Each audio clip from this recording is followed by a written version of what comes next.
Bem, pessoal, mais um dado interessante daqui de São Paulo, dos hospitais privados, né? Sobre internações na UTI. Vamos lá para vocês entenderem direitinho, né?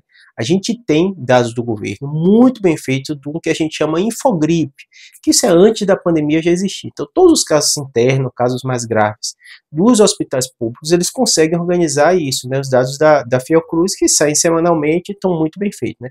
Mas a gente tem uma carência de testes positivos, né? Como é que está sendo, né? Eu fiz até um vídeo falando que as farmácias analisaram isso, mostrou um aumento também, né? E agora o sindicato dos hospitais privados aqui de São Paulo também tem mostrado dados, né? E ele mostrou que 92%, assim, quase a totalidade, né, dos hospitais privados notaram um aumento de casos de Covid, ali na casa dos 5%, né, na UTI.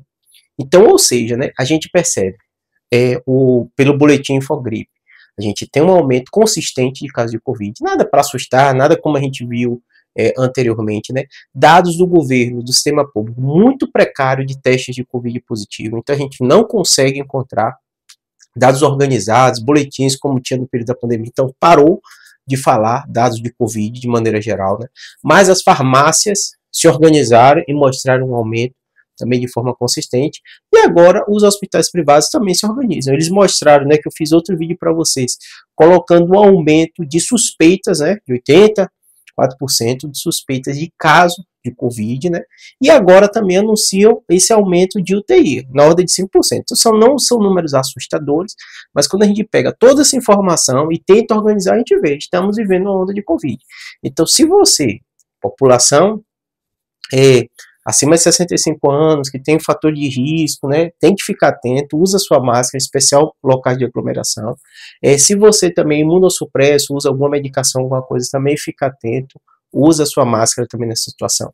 E não se esqueça, mais importante do que tudo isso, tá com sua vacinação em dia, atualizada, toma a dose de bivalente, isso vai te proteger. Então, vivemos sim na onda de Covid, apesar de dados do governo escassos sobre casos positivos, tudo isso, que está bem organizado é a Infogripe de casos graves que acabam precisando se internar, mas de casos gerais a gente não consegue mensurar muito bem. Se o governo começar a divulgar, tiver alguma coisa, eu acho que a testagem também tem sido escassa, né? Não está conseguindo se testar de forma fácil, né? Muita gente comenta aqui dizendo que não está conseguindo, então realmente a pessoa acaba tendo que pagar e acaba não fazendo o teste. Mas se tiver qualquer novidade eu falo aqui para vocês. Um abraço.